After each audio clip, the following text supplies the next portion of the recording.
यदि आप भी क्लास 12 की बोर्ड एग्जाम 2026 में सम्मिलित होने जा रहे हैं, मतलब आप आर्ट्स स्ट्रीम के परीक्षार्थी हैं और आपका एक विषय हिस्ट्री अर्थात कि इतिहास है, तो आपके हिस्ट्री इतिहास से मैं 50 आपको महत्वपूर्ण प्रश्न ऑब्जेक्टिव गेस प्रश्न बताने जा रहा हूं, जो कि 2026 में जिसकी पूछे जाने की संभावना सबसे अधिक है।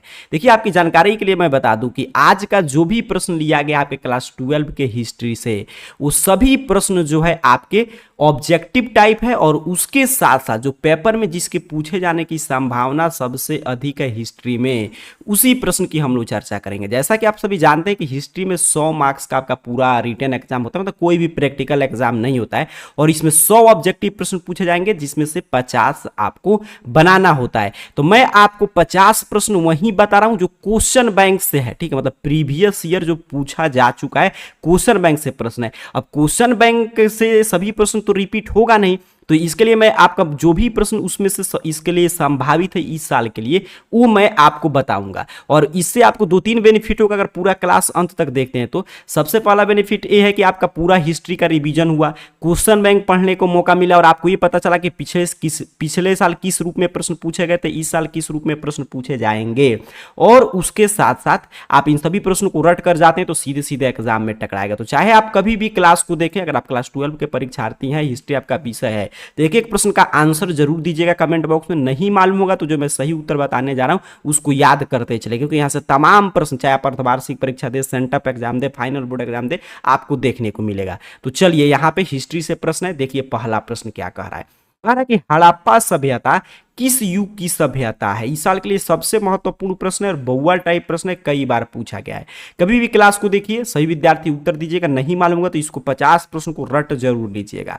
कह हड़प्पा सभ्यता किस युग की सभ्यता है सर, तो हड़प्पा सभ्यता आप जानते हैं पूर्ण पाषाण युग में था, नहीं था। नौ पाषाण युग में था, नहीं था। लौह युग में था, नहीं। किस में था सर, कांस्य युगीन, मतलब कांस्य युग की सभ्यता है। और उसमें भी पूछता है कि हड़प्पा सभ्यता के लोगों को किस धातु का ज्ञान नहीं था, तो लोहा का। वो कांसा वगैरह का सभी चीज मतलब यूज करते थे, इसलिए इसको बोलते हैं कांस्य युगीन सभ्यता। तो ऑप्शन डी सही उत्तर हो जाएगा।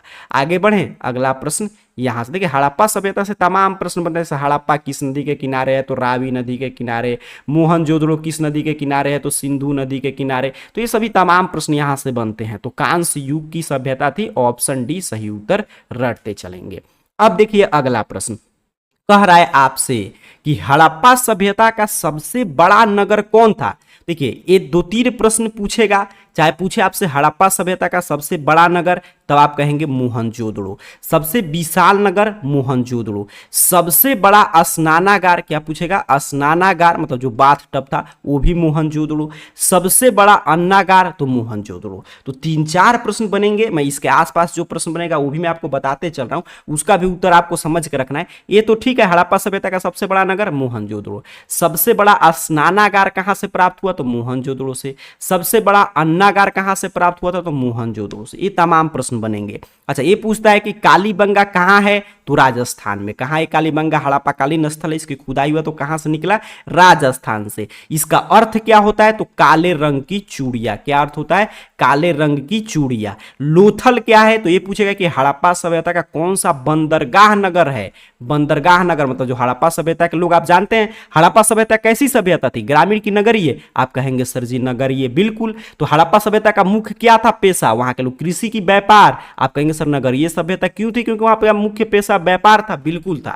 अब देखिए, जब व्यापार इसकी मुख्य पेशा था तो वो लोग विदेश से व्यापार करते थे। तो विदेश से जब व्यापार होगा तो कहीं ना कहीं सभी माल आएगा या किसी के माध्यम से जाएगा वहां पे, मतलब एक्सपोर्ट इंपोर्ट होगा। तो बंदरगाह भी था। तो हड़प्पा सभ्यता का बंदरगाह वाला नगर कौन था, लोथल था। तो ये तमाम प्रश्न मैंने बताया, इसको दिमाग में सेट करते चलिएगा। इसलिए बोला अंत तक ध्यान से देखिएगा, आपकी तैयारी शानदार हो जाएगा। यानी कि सिर्फ यही प्रश्न, इसके आसपास के भी प्रश्न की हम लोग चर्चा कर ले रहे हैं।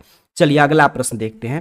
कह रहे प्रसिद्ध ग्रंथ इंडिका की रचना किसने की थी। तो आप जानते हैं चंद्रगुप्त मौर्य के शासनकाल में एक आया था आपका राजदूत यूनान का। कहां का राजदूत था, यूनान का। ये भी पूछता है मेगास्थनीज कहां का राजदूत था, यूनान का। तो उसी ने आया था और वो इंडिका में, इंडिका नामक पुस्तक की रचना की। ये पूछे कि किस पुस्तक में मतलब मौर्य वंश के शासन प्रणाली की जानकारी मिलता है, तो इंडिका में ही।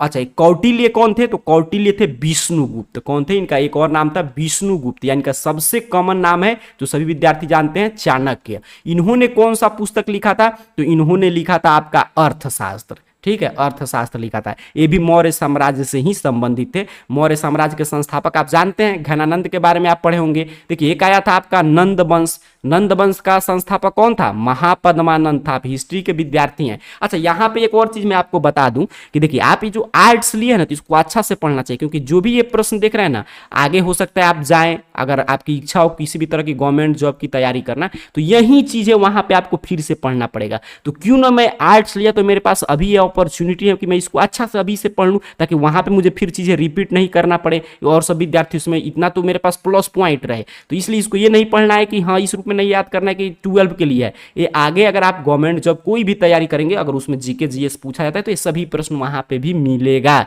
इसलिए ध्यान से समझते चलिएगा। तो हम लोग क्या चर्चा कर रहे थे सर, कि इंडिका की रचना किसने की थी? मेगास्थनीज ने। मेगास्थनीज कहाँ का मतलब कि राजदूत था? तो यूनान का। और एक किसके दरबार में आया था? तो चंद्रगुप्त के। और इसमें इंडिका में क्या किस मतलब कि इंडिया के किस साम्राज्य की जानकारी है? तो मौर्य साम्राज्य की। कौटिल्य का नाम तो विष्णुगुप्त चाणक्य था। और इसने कौन सी पुस्तक लिखा सर? अर्थशास्त्र। और देखिए जो ये नंद वंश का मैं बता रहा था कि नंद वंश का संस्थापक कौन था? महापद्मानंद।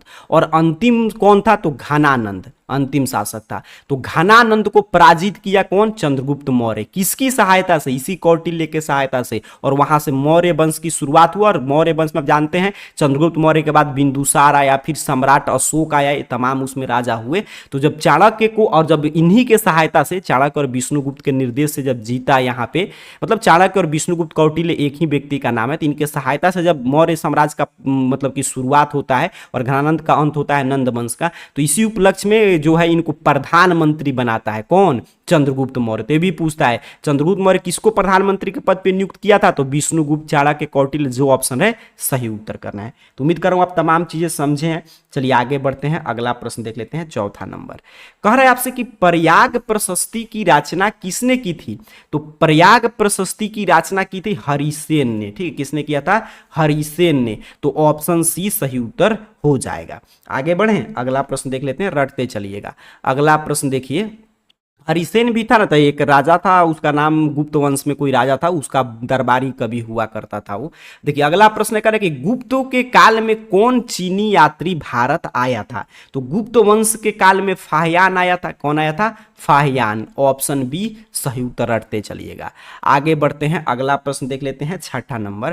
कह रहे भारतीय इतिहास का कौन सा काल स्वर्ण काल के नाम से जाना जाता है? तो आप जानते हैं गुप्त काल को क्या बोलते हैं हम लोग? स्वर्ण काल। ऑप्शन बी सही उत्तर हो जाएगा, क्योंकि गुप्त कला में जो था ना, इसमें पूरा जो स्थापत्य कला का था भारत का विकास, वो पूरा चरम उत्कर्ष पे था और काफी अच्छा सा काम हुआ, इसलिए गुप्त काल को भारतीय इतिहास का क्या कहते हैं? स्वर्ण काल। तो ये भी प्रश्न काफी महत्वपूर्ण है। चलिए आगे बढ़ते हैं, 7 नंबर प्रश्न देख लेते हैं। कर आपसे कि महाभारत की रचना किस भाषा में हुई? तो आप जानते हैं बउआ टाइप प्रश्न है। महाभारत की रचना वेद व्यास ने किस भाषा में किया था? संस्कृत भाषा में। आगे बढ़ते हैं, अगला प्रश्न देख लेते हैं, 8 नंबर प्रश्न क्या कह रहा है? करें कि महात्मा बुद्ध को ज्ञान की प्राप्ति कहाँ हुई? आप जानते हैं बौद्ध धर्म के प्रवर्तक थे महात्मा बुद्ध। तो महात्मा बुद्ध को ज्ञान की प्राप्ति होती है बोध गया में। कहाँ होता है? बोध गया में। लुम्बिनी क्या है सर? मैं आपसे पूछूं लुम्बिनी क्या है? तो लुम्बिनी जो है इनका जन्म स्थान है। ठीक है, महात्मा बुद्ध का। इनके बचपन का नाम पूछे तो सिद्धार्थ था। क्या नाम था बचपन का? नाम सिद्धार्थ। और लुम्बिनी इनका जन्म स्थान है। बोध गया में आप जानते हैं पीपल वृक्ष के नीचे इनको ज्ञान की प्राप्ति होती है। और फिर सारनाथ में जाकर अपना पहला उपदेश देते हैं, जिसे धर्म चक्र परिवर्तन के नाम से जानते हैं। और कुशीनगर में इनको महापरिनिर्वाण मतलब इनकी मृत्यु हो जाती है। ये समझ गए? तो यहाँ पे मैंने देखिए तमाम प्रश्न बता दिए आपको। महात्मा बुद्ध की ज्ञान की प्राप्ति, तो बोध गया बिल्कुल सही है, ऑप्शन है, कोई डाउट नहीं। बोध गया में पीपल वृक्ष के नीचे इनको ज्ञान की प्राप्ति होता है। लुम्बिनी इनका जन्म स्थान। सारनाथ सर, तो यहाँ पे इन्होंने पहला आपका उपदेश दिया, जिसे हम धर्म चक्र परिवर्तन के नाम से जानते हैं। इनके बचपन का नाम सिद्धार्थ था। कुशीनगर में इन्होंने अपना प्राण त्याग किया, तो उसे हम लोग महापरिनिर्वाण बोलते हैं। अच्छा, आप जानते हैं जो इसमें मतलब कि आपका पूछता है एक और चीज कि स्तूप का संबंध किससे है? तो बौद्ध धर्म से है स्तूप का संबंध। महात्मा बुद्ध मतलब बौद्ध धर्म से त्रिपिटक का भी संबंध है। अभिधम पिटक, ये सब अभी जो होता है आपका विनय पिटक, सूत पिटक, तो त्रिपिटक इसकी महत्वपूर्ण आपका मतलब कि ग्रंथ है ये बौद्ध धर्म का। और उसके साथ साथ बौद्ध धर्म कितने भागों में बट गया था, तो 2 भागों में बट गया था, एक हीनयान एक महायान। तो ये तमाम प्रश्न यहां से इसके आसपास बन सकते हैं। चलिए आगे बढ़ते हैं, अगला प्रश्न करें, श्वेतांबर किस धर्म से है। ठीक है, इसमें क्या प्रश्न होना चाहिए, यहाँ पे टाइपिंग मिस्टेक है। श्वेतांबर किस धर्म का मतलब किस शाखा है, ब्रांच है, ये आपसे पूछा। तो जैसे मैं आपको ऊपर बता रहा था कि ऊपर मैं आपको क्या बता रहा था कि हाँ बौद्ध धर्म 2 भागों में बट गया, हीनयान और महायान, उसी तरह श्वेतांबर जो है ये जैन धर्म का शाखा है, जैन धर्म का ब्रांच है। आगे चलकर जैसे बौद्ध धर्म हीनयान महायान में बट गया, उसी तरह श्वेतांबर में और दिगंबर में आपका बट जाता है कौन, जैन धर्म। जैन धर्म 2 भागों में बट गया, एक आपका श्वेतांबर और एक दिगंबर। ठीक है, दिगंबर जैन मुनि और श्वेतांबर जैन मुनि। देखिए क्या होता है, आप जानते हैं ये जब बौद्ध धर्म मतलब जैन धर्म के जो 24वें और अंतिम तीर्थंकर थे, काफी महत्वपूर्ण थे, महावीर स्वामी। महावीर स्वामी को आपको साल के वृक्ष के नीचे ज्ञान की प्राप्ति होता है। तो जब मगध में, जब महावीर स्वामी की मृत्यु हो गई, उसके बाद मगध में अकाल पड़ा, मगध में अकाल पड़ता है। और मगध में जब अकाल पड़ा तो वहां पे इनके 2 प्रमुख शिष्य थे, एक स्थूलभद्र और एक भद्रबाहु। क्या नाम था, एक स्थूलभद्र थे और एक भद्रबाहु थे। तो उसमें से जो थे आपके भद्रबाहु के जो शिष्य थे वो मगध छोड़कर चले गए कर्नाटक की तरफ, साउथ में। तो उनसे मतभेद हो गया जब लोग वापस आए। तो कुछ थे जो उन्होंने श्वेत वस्त्र धारण कर लिया और तो उनको श्वेतांबर कहा गया, श्वेत वस्त्र धारण करने वाले। और कुछ लोग थे जो दिगंबर मतलब कि पूरा आपका दिगंबर जैन मुनि क्या होते हैं, नग्न अवस्था में रहते हैं। तो ये किससे है श्वेतांबर आपका, तो ये है आपके मतलब कि श्वेतांबर और दिगंबर, तो जैन धर्म की 2 शाखाएं हैं। चलिए आगे बढ़ते हैं, अगला प्रश्न कह रहा है अशोक वंश किस वंश का शासक था। और प्रश्न क्या है कि अशोक किस वंश का शासक था। तो अभी मैं ऊपर आपको डिटेल में चीजें रिवीजन कराया कि ये मौर्य वंश का शासक था। ये अभिलेख, शिलालेख, इन सब की शुरुआत अशोक के द्वारा किया गया था। मैं याद कीजिए अभी ऊपर मैं आपको बता रहा था कि नंद वंश था पहले, नंद वंश का संस्थापक महापद्मानंद, में फिर से रिवीजन करा दे रहा हूं। और इसका अंतिम शासक घनानंद, घनानंद को पराजित करता है कौन, मौर्य वंश की जो स्थापना करता है आपका चंद्रगुप्त मौर्य। किसके सहायता से, कौटिल्य, चाणक्य, विष्णुगुप्त की सहायता से। और उसके बाद चंद्रगुप्त का उत्तराधिकारी कौन बना, बिंदुसार। कौन बनता है, बिंदुसार। और बिंदुसार का उत्तराधिकारी अशोक महान। ठीक है, तो किस वंश के सभी शासक थे, मौर्य वंश के। चलिए आगे बढ़ते हैं, 11 नंबर प्रश्न देख लेते हैं। कर अकबरनामा की रचना किसने की, ये आपसे पूछा है। तो अकबरनामा की रचना आप जानते हैं अबुल फजल ने किया था। किसने किया था, अबुल फजल ने। चलिए अच्छा, ये प्रश्न यहां से भी बनता है, ये मैंने देखा तो मैं आपको याद आया, मुझे प्रश्न में बता दे रहा हूं। इब्न बतूता किस देश का नाविक था, तो मोरक्को का। किस देश का यात्री था, मोरक्को का। चलिए आगे बढ़ते हैं, अगला प्रश्न करे पानीपत का प्रथम युद्ध किस वर्ष हुआ, ये आपसे प्रश्न पूछा है। तो बहुआ टाइप प्रश्न है। पानीपत का प्रथम युद्ध आप जानते हैं 1526 में होता है, मोहम्मद गौरी और पृथ्वीराज चौहान के बीच में, जिसमें गौरी पराजित होता है 1526 में। फिर द्वितीय युद्ध हुआ, गौरी फिर आया अपना सैन्य बल तैयार करके 1556 में और पृथ्वीराज चौहान को पराजित किया। तो ऑप्शन बी फिलहाल सही उत्तर है। चलिए आगे बढ़ते हैं, तराइन के युद्ध से भी खूब प्रश्न आता है। 13 नंबर प्रश्न है, भारत का अंतिम मुगल शासक कौन था। देखिए मुगल साम्राज्य में सबसे जो अंतिम शासक था बहादुर शाह जफर था। और एकमात्र ये मुगल साम्राज्य का शासक था बहादुर शाह जफर, जिसका कैमरे से फोटो खींचा गया था। और बहादुर शाह जफर जो 1857 की आप क्रांति पढ़े होंगे, जिसे देश के प्रथम स्वतंत्रता मतलब कि संग्राम भी कहा जाता है, कुछ इतिहासकारों ने इसे सिपाही विद्रोह भी कहा है। तो 1857 की क्रांति के समय बहादुर शाह जफर दिल्ली सल्तनत पे राज कर रहा था। और उस समय ये भी अंग्रेजों से तबाह हो चुका था। तो लोगों ने इसे रिक्वेस्ट किया, तो इसने मतलब कि कमान काफी बूढ़ा हो चुका था, फिर भी इसने कमान संभाला। 1857 की क्रांति का दिल्ली में नेतृत्व किया। लेकिन ये अरेस्ट होता है, इसको पकड़ लिया जाता है अंग्रेजों के द्वारा और इसको बर्मा भेज दिया जाता है। बर्मा में एक जगह है रंगून, रंगून जेल में इसकी मृत्यु हो जाती है। ठीक है, तो ऑप्शन डी सही उत्तर है। आगे बढ़ते हैं, अगला प्रश्न देखिए। अगला प्रश्न मिल गया जो अभी मैं ऊपर बता रहा था, इब्न बतूता किस देश के यात्री था। अभी मैं ऊपर रिपीट किया प्रश्न, आप कहेंगे सर अब बउआ टाइप हो गया। बिल्कुल मोरक्को। 2 बार 3 बार इस क्लास को जरूर देख लीजिएगा, जो भी मैं फैक्ट्स बता रहा हूं वहां से भी देखिए प्रश्न बनेगा।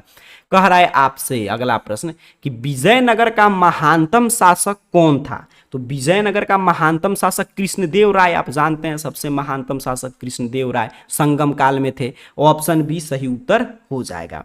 आगे बढ़ते हैं, 16 नंबर प्रश्न कह रहा है विजयनगर काल से ये भी प्रश्न है। कह रहा है गोपुरम का संबंध है। तो गोपुरम का संबंध मंदिर से है, मंदिर बनाने की एक कला था ये। तो ऑप्शन डी सही उत्तर हो जाएगा। रटते चलिएगा, जिस भी प्रश्न का उत्तर नहीं मालूम होगा उसको। चलिए अगला प्रश्न देखिए क्या कह रहा है, यहाँ पे है प्रश्न, कह रहा है वीरशैव मतलब लिंगायत आंदोलन के जनक कौन थे? तो लिंगायत आंदोलन के जनक बसवन्ना थे। कौन थे? बासवन्ना थे। ऑप्शन सी सही उत्तर हो जाएगा। सब साउथ इंडिया में आंदोलन जो चला था, जो धार्मिक आंदोलन हम लोग पढ़ते हैं, तो उसी में ऑप्शन सी सही उत्तर हो जाएगा। तो लिंगायत आंदोलन, वीरशैव आंदोलन के जनक कौन थे? बसवन्ना थे। चलिए आगे बढ़ते हैं, अगला प्रश्न देख लेते हैं 18 नंबर। कह रहा है ख्वाजा मोइनुद्दीन चिश्ती की दरगाह कहाँ स्थित है? तो ख्वाजा मोइनुद्दीन चिश्ती की दरगाह अजमेर में है सर। कहाँ है? अजमेर में। ऑप्शन डी के साथ जाएंगे। 19 नंबर प्रश्न देखिए, कह रहा है ताजमहल का निर्माण किसने कराया? तो आप जानते हैं बउआ टाइप प्रश्न, इसमें क्या मैं समझाऊं, ताजमहल का जो निर्माण है वो मुमताज के याद में आपका शाहजहां ने कराया था, जो आगरा में है। ऑप्शन डी सही उत्तर हो जाएगा। 20 नंबर प्रश्न देखते हैं, कह रहे दिल्ली से दौलताबाद किस शासक ने अपनी राजधानी परिवर्तित की थी? ये भी प्रश्न कई बार पूछा गया है। मोहम्मद तुगलक। मोहम्मद तुगलक एक ऐसा शासक हुआ जिसने रातों रात आदेश दिया कि चलो अब दिल्ली से दौलताबाद सबको शिफ्ट होना है। तो ऑप्शन बी सही उत्तर हो जाएगा 20 नंबर प्रश्न का। आगे बढ़ते हैं, 21 नंबर प्रश्न देखते हैं। कह रहे गांधी जी ने असहयोग आंदोलन किस वर्ष आरंभ किया था, शुरू किया था? देखिए गांधी जी आप जानते हैं अपना प्रथम आंदोलन जब वो आते हैं यहाँ पे मतलब कि भारत में, तो वो आप जब साउथ अफ्रीका से, दक्षिण अफ्रीका से जब आते हैं भारत में गांधी जी, तो यहाँ पे वो राजकुमार शुक्ला के बुलाने पे आते हैं चंपारण, और बिहार में उन्होंने सबसे पहले चंपारण आंदोलन शुरू किया। लेकिन चंपारण आंदोलन क्या था? तो जो भी नील की खेती वगैरह होता था, नीलों पे जो अंग्रेज अत्याचार कर रहे थे उससे संबंधित था। तो एक बिहार के चंपारण क्षेत्र के लिए था। तो इसमें गांधी जी को मतलब कि सफलता मिला, और अंग्रेजों ने नीलों के जो भी अत्याचार करे थे, जो भी 3 कठिया प्रणाली व्यवस्था लागू था, उसको गांधी जी समाप्त करवाने में सफल हो गए। इसके बाद गांधी जी ने पहला जन आंदोलन किया, देशव्यापी आंदोलन, जन आंदोलन पहला जो था देशव्यापी स्तर पे, जिन्होंने गांधी जी ने जिनका संचालन करते हैं, वो है अपना असहयोग आंदोलन। वो क्या है? असहयोग आंदोलन, जो 1920 में शुरू होता है। 1920 में जो शुरू हुआ, और असहयोग आंदोलन वापस ले लिया गया। आप जानते हैं 1922 में जो घटना घटता है गोरखपुर के पास, जो चौरी चौरा है, वहां पे चौरी चौरा हत्याकांड, तो गांधी जी का मुख्य हथियार क्या था? सत्य और अहिंसा, यही उनका हथियार था, सत्य और अहिंसा। ये अहिंसक आंदोलन के मतलब कि प्रणेता थे।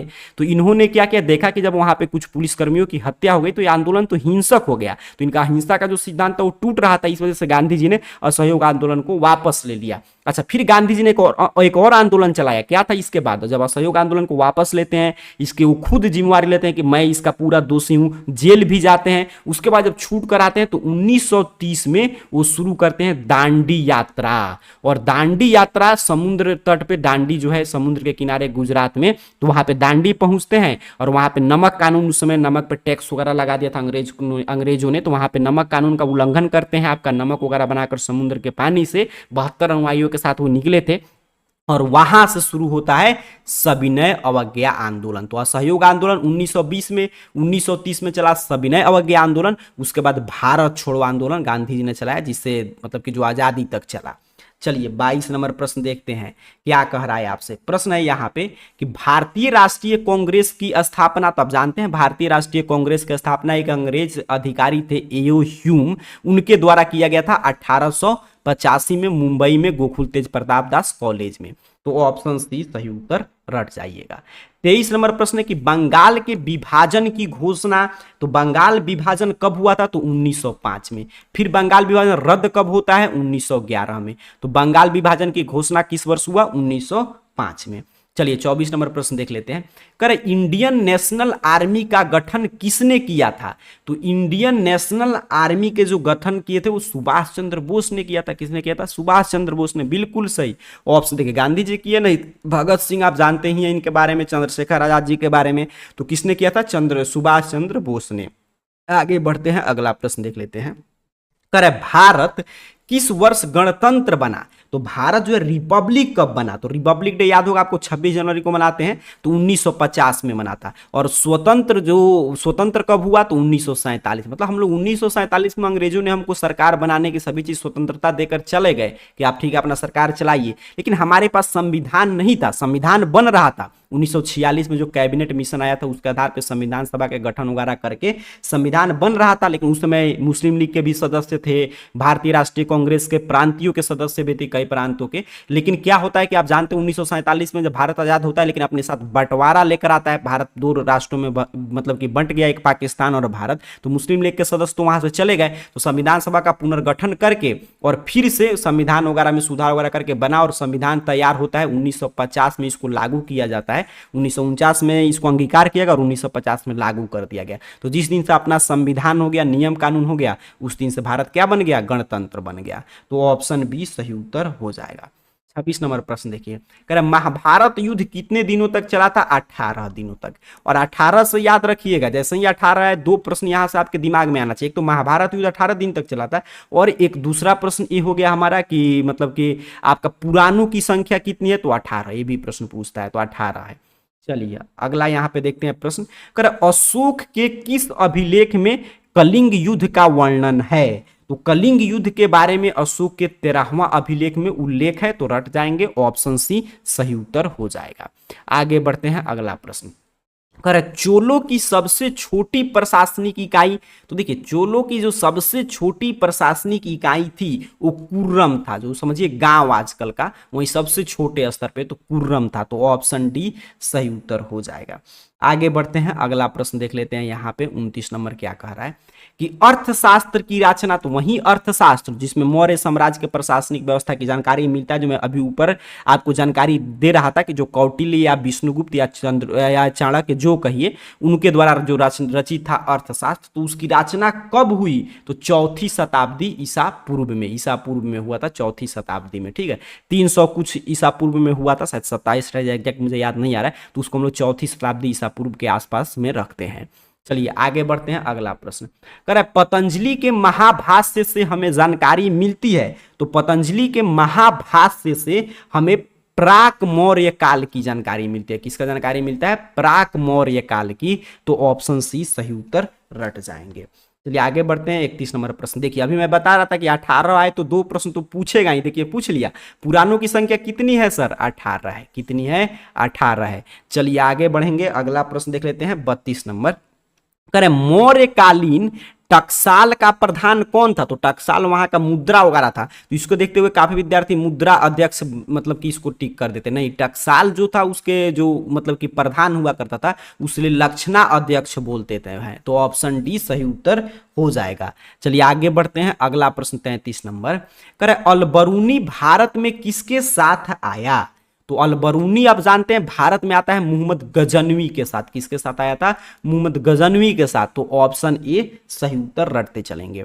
34 नंबर प्रश्न है कि दिल्ली सल्तनत की प्रथम और अंतिम महिला शासक कौन बनती है। तो रजिया सुल्तान। सही विद्यार्थी जानते हैं पहली और अंतिम महिला शासक थी दिल्ली सल्तनत में रजिया सुल्तान। रटते चलिएगा। 35 नंबर प्रश्न देखिए, निम्नलिखित इतिहासकारों में कौन अकबर के समकालीन था। तो इसमें अकबर के समकालीन कौन था, बदायूनी था अकबर के समकालीन, बिल्कुल। ऑप्शन बी सही उत्तर हो जाएगा। बदायूनी का आप नाम सुने होंगे अकबर के बारे में जब आप पढ़ते हैं, तो ऑप्शन बी सही उत्तर है। दीन ए इलाही तो अकबर ने चलाया था, दीन ए इलाही, सुलह ए कुल। तो ऑप्शन सी सही उत्तर हो जाएगा इसका भी। आगे बढ़े, अगला प्रश्न देख लेते हैं। करेक्ट, कुतुब मीनार का निर्माण किसने शुरू किया। ध्यान देंगे, किसने पूर्ण किया नहीं, किसने शुरू किया पूछ रहा है। कहेंगे सर कुतुबुद्दीन ऐबक। किसने शुरू किया था, कुतुबुद्दीन ऐबक। और इसमें कुछ और मंजिल जोड़ा था, कौन, इल्तुतमिश ने। ठीक है, आगे बढ़ते हैं, अगला प्रश्न करें, लोदी वंश का अंतिम शासक कौन था। तो लोदी वंश का अंतिम शासक जब भी पूछे, इब्राहिम लोदी। देखिए लोदी वंश का संस्थापक पूछे कि किसने इसकी स्थापना की या प्रथम शासक, तो बहलोल लोदी था। अंतिम शासक पूछेगा तो इब्राहिम लोदी होगा। तो ऑप्शन बी के साथ जो भी विद्यार्थी जा रहे हैं, आपका उत्तर बिल्कुल सही है। अगला प्रश्न देखिए क्या कह रहा है, करें किस प्रशासनिक सुधार के लिए शेर शाह खास तौर पर जाना जाता है। तो प्रशासनिक किस प्रकार के प्रशासनिक सुधार किया था शेरशाह? भूमि सुधार व्यवस्था के लिए जाना जाता है। किसके लिए? भूमि सुधार व्यवस्था के लिए। चलिए उत्तर देते चलिए और रटते चलिए। अच्छा, अब आपको लगता है ना कि आप आर्ट्स में कुछ सब्जेक्ट के इसी तरह क्लासेस चाहते हैं या हिस्ट्री का लगातार लाइव क्लासेस चाहते हैं, ऑब्जेक्टिव सब्जेक्टिव डिटेल में समझना चाहते हैं, जैसा कि मैं शुरू में बता रहा था कि हम आर्ट्स लिए तो ये सभी जो प्रश्न आप देख रहे हैं अभी आप याद कर लेंगे तो आगे कॉम्पिटिटिव एग्जाम किसी भी गवर्नमेंट जॉब की देंगे उसमें भी काम आएगा। तो आप चाहते हैं उस लेवल से इसको अभी क्यों ना समझ लिया जाए, तो इसके बारे में नीचे कमेंट बॉक्स में बताइएगा जिस भी सब्जेक्ट का आप क्लासेस चाहते हैं। तो चलिए यहाँ पे अगला प्रश्न करें, सहायक संधि की नीति कार्यान्वित की। तो सहायक संधि आप जानते हैं लॉर्ड वेलेस्ली था या वेलेस्ली जो कहिए, ऑप्शन सी सही उत्तर है। आगे बढ़ते हैं 41 नंबर प्रश्न देखेंगे। करें 1857 का विद्रोह था जिसे कई इतिहासकारों ने भारत का प्रथम स्वतंत्रता विद्रोह या सिपाही विद्रोह भी कहा है। तो ये कब शुरू होता है? तो 10 मई को। आप जानते हैं मंगल पांडे इनसे संबंधित थे, तो ऑप्शन ए सही उत्तर हो जाएगा। 42 नंबर प्रश्न है कि 1942 में कौन सा आंदोलन हुआ?